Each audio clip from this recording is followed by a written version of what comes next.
Mga master, sa episode na ito ay atin pong balikan itong paraan ng pag-determine ng monthly amortization para po sa multipurpose loan ng GSIS. And I'm sure marami po tayong mga taga-subaybay na hindi pa po napanood o alam ito pong paraan ng pag-compute ng amortization na ito ng GSIS. At dito po natin makikita yung purpose ng computed in advance sa kanila pong interest rate. For example po, dito po sa pinakita natin ay nasa 500,000 yung loan amount, 10 years yung term, under the MPL Flex, 6% per annum yung interest rate. So, dahil computed in advance po yung ating interest rate, so yun po yung 6% per annum, i-multiply po yan ng 10 years, kaya total po niyan is nasa 60%. So sa loob po ng 10 taon, 60% ng loan amount ang total interest. So sa 500,000 na amount of loan, nasa 300,000 yung total interest sa loob ng 10 taon for 500,000 pesos. So ang total loan mo ngayon, interest plus principal amount ay nasa 800,000 na. 500,000 the principal amount, 300,000 the interest of your loan, total of 800,000 after 10 years. So yung 500,000 mo, aabot siya ng 800,000 after 10 years. So yung monthly amortization, of course, dahil 10 years po yan, 120 months yung nandyan. So yung 800,000 na total loan amount mo, i-divide yan ng 120 number of months for the entire term ng loan.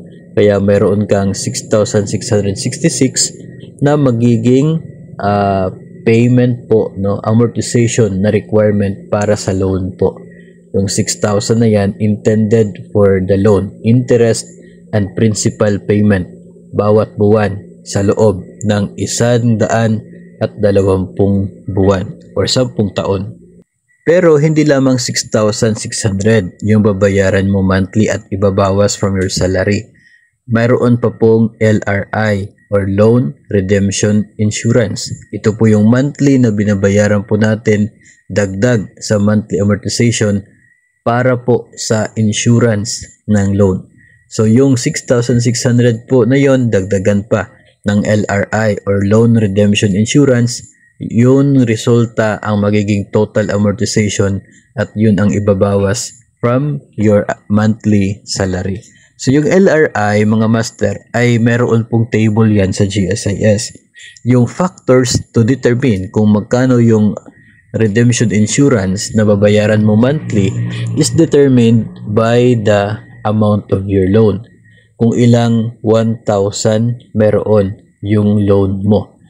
So kung meron kang 500,000, so 500 po yung gagamitin na factor.